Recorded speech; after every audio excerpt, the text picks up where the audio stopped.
Hello my dear students and welcome back. आज के class में हम कंटिन्यू करेंगे अपना टॉपिक कॉस्ट ऑफ कैपिटल। उसके अंदर आज हम सीखेंगे computation of cost of capital. जैसे कि हम जानते हैं दो मेन सोर्सेस ऑफ फाइनेंस है।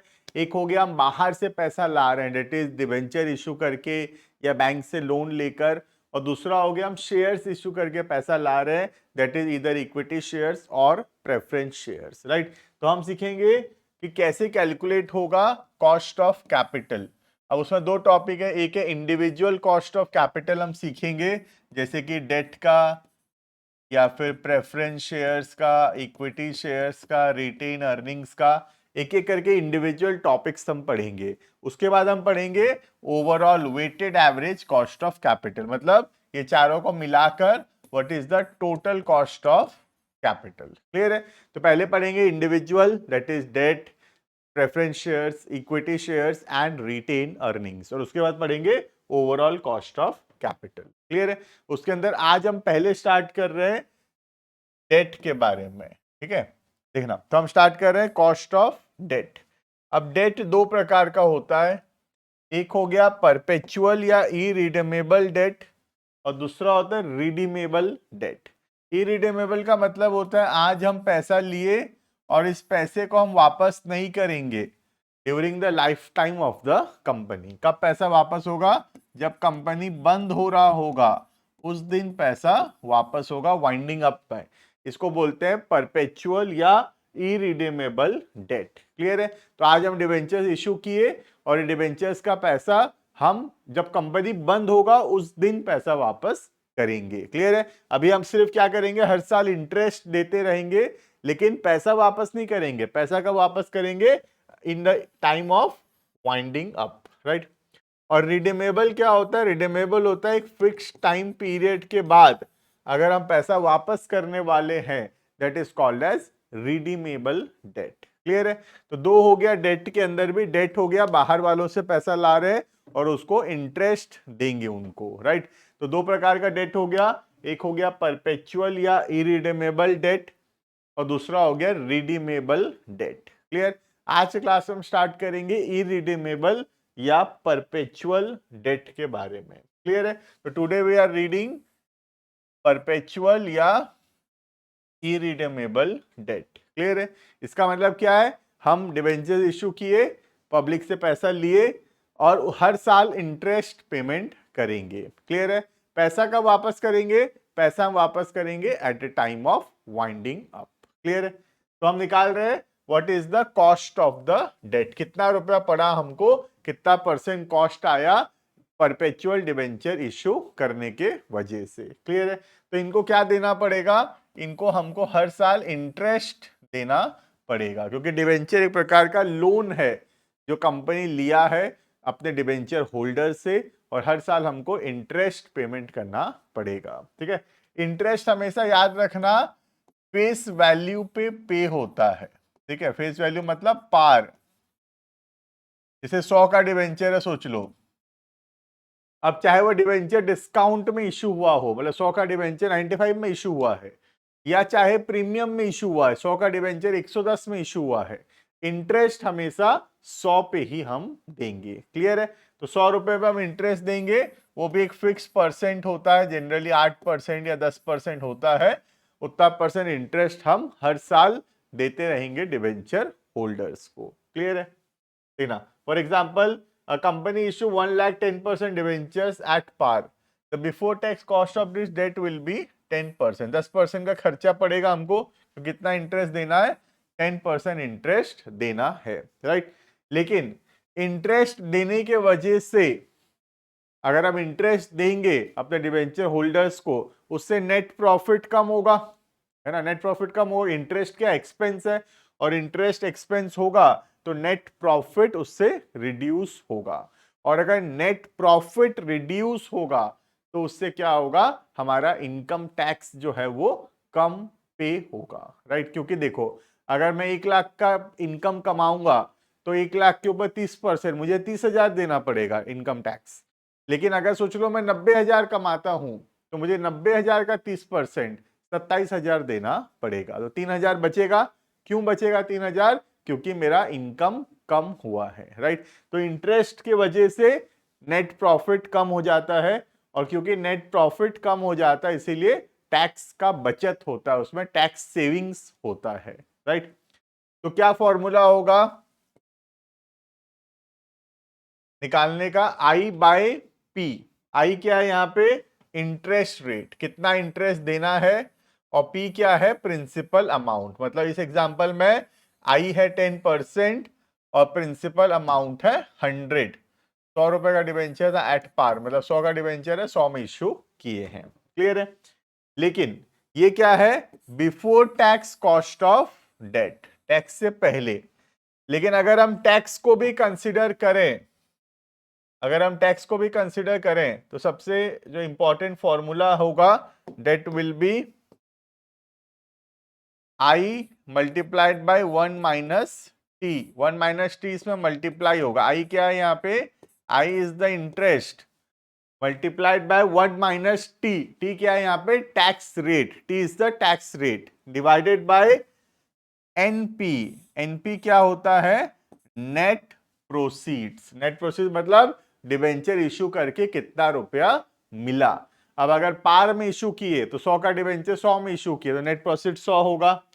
लेकिन सोचो अगर 100 का डिबेंचर 95 में इशू किए, डिस्काउंट में इशू किए, तो नेट प्रोसीड्स 95 होगा। और सपोज 100 का डिबेंचर 110 में इशू किए तो नेट प्रोसीड्स 110 होगा, क्लियर है। तो नेट प्रोसीड्स का मतलब है जितना भी पैसा मिला, क्लियर। अगर हमको बिफोर टैक्स निकालना है तो ये मल्टीप्लाई करने का जरूरत नहीं है। If we want to calculate before tax cost तो सीधा क्या करेंगे? सिर्फ आई बाय नेट प्रोसीड्स, ठीक है। और अगर मुझे आफ्टर टैक्स निकालना है तो मुझे क्या करना पड़ेगा? If I want to calculate cost of debt after tax तो कुछ नहीं करना, सेम फॉर्मूला है, सिर्फ मल्टीप्लाई करना पड़ेगा 1 माइनस टी। टी क्या है यहाँ पे? टैक्स रेट, क्लियर है। तो अगर मैं समराइज करूं तो बहुत सिंपल सा फॉर्मूला है, ठीक है, बहुत सिंपल सा फॉर्मूला है कॉस्ट निकालने का, I divided by N P, ठीक है। आई क्या है? हर साल कितना इंटरेस्ट देना है, हर साल जो इंटरेस्ट देना है हमको डिवेंचर होल्डर्स को, दैट इज आई। और एनपी क्या है? NP is the net proceeds, मतलब डिवेंचर इशू करके कितना रुपया मिला, क्लियर है। तो कितना रुपया हर साल देना है डिवाइडेड बाय स्टार्टिंग में कितना रुपया मिला, दिस इज द फॉर्मूला, ठीक है। ये बिफोर टैक्स है। और अगर मैं आफ्टर टैक्स निकालना चाहता हूं तो वही सेम फॉर्मूला होगा, सिर्फ मल्टीप्लाई होगा 1 minus T, where T is the tax rate, clear है। तो इस सिंपल सा फॉर्मूला से हम सारा क्वेश्चन आराम से कर सकते हैं। ये क्या होगा? ये बिफोर टैक्स है और ये वाला है आफ्टर टैक्स, क्लियर है। देखते हैं एक तो छोटा मोटा इलस्ट्रेशन देखना। इलस्ट्रेशन नंबर 1 वी विल सी।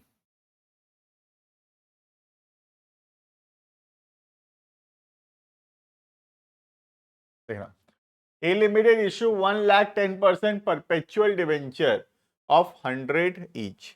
तो हम लोग डिवेंचर इश्यू किए, इंटरेस्ट रेट है कितना? 10%। एक डिवेंचर 100 का। Compute the cost of capital, debt capital debenture issued at par. पहला है एट पार, मतलब 100 का डिवेंचर 100 में इश्यू किए हैं, ठीक है। तो what will be the cost of debt? देखना, the formula is I by N P. यहाँ टैक्स रेट तो दिया नहीं है, इसका मतलब हमको क्या निकालना है? बिफोर टैक्स निकालना है, ठीक है। 1 माइनस टी कब होता है? जब हमको आफ्टर टैक्स निकालना है। अभी तो टैक्स रेट दिया नहीं है तो will calculate before tax, clear है।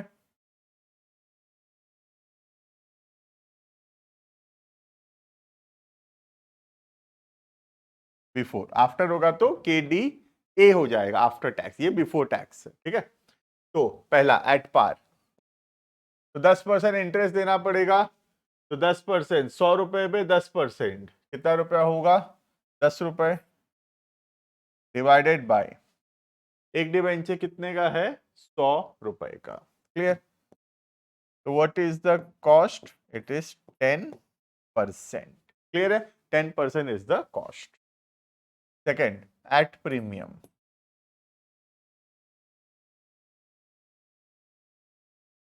तो फॉर्मूला वही है।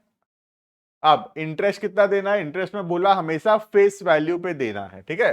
तो इंटरेस्ट हमेशा 100 पे देना है, 10%, 100 का नहीं, 110 का नहीं, 100 का, क्योंकि फेस वैल्यू पे देते हैं हमेशा इंटरेस्ट, ठीक है। तो 100 का 10%, 10 रुपए divided by net proceeds. Net proceeds कितना है, 110 है, क्योंकि इस बार 100 का डिवेंचर हम 10% प्रीमियम में इश्यू किए हैं। तो कैलकुलेट करेंगे 10/110 इंटू 100, 9.09%। क्लियर है। थर्ड है एट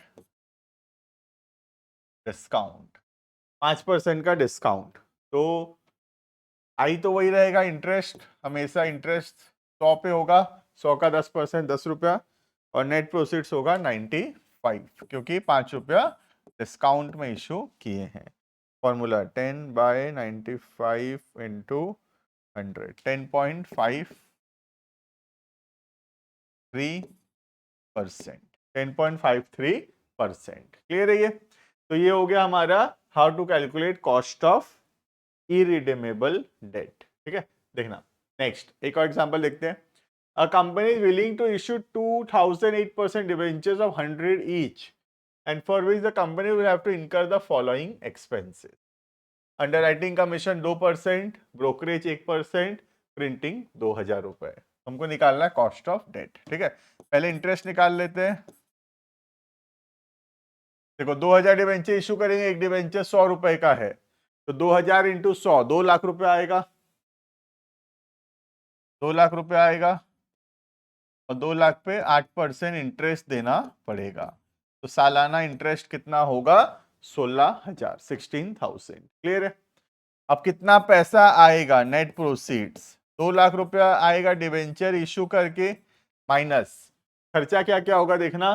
पहला अंडरराइटिंग कमीशन 2%, तो 2 लाख का 2%, 4,000 होगा अंडरराइटिंग कमीशन। ब्रोकरेज 1%, 2 लाख का 1%, ब्रोकरेज लगेगा 2,000, और अदर एक्सपेंस लगेगा 2,000। तो टोटल पैसा कितना आएगा, पैसा आएगा 192। क्लियर। तो 16,000 हर साल इंटरेस्ट जाएगा, और स्टार्टिंग में 1,92,000 रुपीज आएगा, ठीक है। अगर मैं फॉर्मूला बनाऊं तो फॉर्मूला है I by net proceed. Tax rate तो दिया नहीं है, ठीक है। तो आई कितना है, आई है 16,000 डिवाइडेड बाय नेट प्रोसीड्स 192। तो we can calculate 16,000 divided by 192 into 100, 8.33%. So the cost of debt will be 8.33%. Clear है। तो फॉर्मूला क्या हुआ, सिंपल सा, 16,000 हर साल इंटरेस्ट देना पड़ेगा, और स्टार्टिंग में 1,92,000 मिलेगा। तो कितना खर्चा लग रहा है साल का, 16,000 बाय 1,92,000। क्लियर है। नेक्स्ट सेम टाइप में कुछ और क्वेश्चन है, वी कैन सी। देखना एक एक बिट, हर क्वेश्चन अलग बिट है। पहला बिट नंबर ए देखते हैं। X limited issue 50,000 8% debentures at par. तो 50,000 रुपीज का डिवेंचर है 8% वाला, तो इंटरेस्ट कितना होगा, 50,000 का 8%, साल का इंटरेस्ट होगा 4,000। Tax rate applicable to the company 50%। Compute cost of capital. तो यहाँ cost of debt after tax निकाल लेते हैं, I by net proceeds into 1 minus T, ठीक है। आई कितना है, 4,000, 1 माइनस टैक्स रेट कितना है 50%, मतलब 0.5 डिवाइडेड बाय नेट प्रोसीड्स कितना है, पार में इशू कर रहे हैं, तो 50,000 का डिवेंचर पार में, तो 50,000 ही आएगा। तो ये फॉर्मूला हो गया 2,000 बाय 50,000, कितना परसेंट होगा, you can calculate 2,000 by 50,000 into 100, 4%। तो पहला आंसर होगा 4%। क्लियर है। नेक्स्ट बिट नंबर 2 देखते हैं। देखना bit number B. X limited issue 50,000 8% debenture at a premium of 10%। तो फॉर्मूला इंटरेस्ट उतना ही होगा, इंटरेस्ट हमेशा फेस वैल्यू पे होता है, तो इंटरेस्ट हुआ 4000 डिवाइडेड बाय प्रीमियम 50,000 का डिवेंचर 10% प्रीमियम, तो कितना रुपया आएगा 55,000 आएगा, multiplied by 1 minus tax rate कितना है, इस बार टैक्स रेट है 60%, तो 0.60। तो फॉर्मूला लिखेंगे 4000 इंटू 0.4 1600 बाय 55,000 इंटू 100 2.91%। क्लियर है। नेक्स्ट बिट नंबर सी देखते हैं। देखना A limited issue 50,000 8% debenture, discount of 5%। Discount देने से भी कुछ फर्क नहीं पड़ता, इंटरेस्ट तो उतना ही होगा, है ना, इंटरेस्ट तो उतना ही होगा, फेस वैल्यू 4000 और 1 माइनस टैक्स रेट कितना 50% 0.50 divided by net proceeds. Net proceed कितना होगा ध्यान देना, 50,000 का 5% कम, तो कितना आएगा 47,500। ठीक है, तो फॉर्मूला कर लेंगे 2000 डिवाइडेड बाय 47,500, तो आ जाएगा परसेंट 2000 डिवाइडेड बाय 47,500 इंटू 100 4.21%। ठीक है, 4.21%। क्लियर है। Next point number D, B limited issue 1,09,% debentures, तो 1,09% डिवेंचर मतलब इंटरेस्ट कितना हुआ, इंटरेस्ट हुआ 9,000 मल्टीप्लाइड बाय टैक्स रेट दिया है 60%, 1 माइनस 0.60 डिवाइडेड बाय प्रीमियम में इशू करेंगे, तो 1,00,000 का डिवेंचर 10% प्रीमियम 1,10,000 रुपया आएगा, माइनस खर्चा होगा 2%, फ्लोटेशन कॉस्ट होगा 2%, तो 1,10,000 नहीं आएगा, 2% कम आएगा, 2,200 आएगा, मतलब 2,200 कम आएगा, तो 9,000 इंटरेस्ट मल्टीप्लाइड बाय 1 माइनस 0.6 के टैक्स रेट, तो 9,000 इंटू 0.4 3600 डिवाइडेड बाय 1,10,000 आएगा और 2,200 रुपया खर्चा होगा, तो आएगा कितना टोटल 1,07,800 आएगा। ठीक है, 1,10,000 रुपया आएगा, 1,00,000 का डिवेंचर 10% प्रीमियम 1,10,000 आएगा और 2% खर्चा होगा, 1,10,000 का 2% 2,200 रुपया खर्चा हो जाएगा, तो आएगा कितना 1,07,800। ठीक है, तो 3600 डिवाइडेड बाय 1,07,800 इंटू 100 3.34%। क्लियर है। तो this is all about how to calculate cost of irredeemable debt. ठीक है, अभी रिडीमेबल डेट पढ़ना बाकी है, हम जो पढ़े वो है cost of irredeemable debt. Clear है। नेक्स्ट क्लास में कंटिन्यू करेंगे कॉस्ट ऑफ डेट के अंदर हम नेक्स्ट टॉपिक पढ़ेंगे debt is redeemable debt. Clear है। तो अभी के लिए इतना, thank you and bye bye.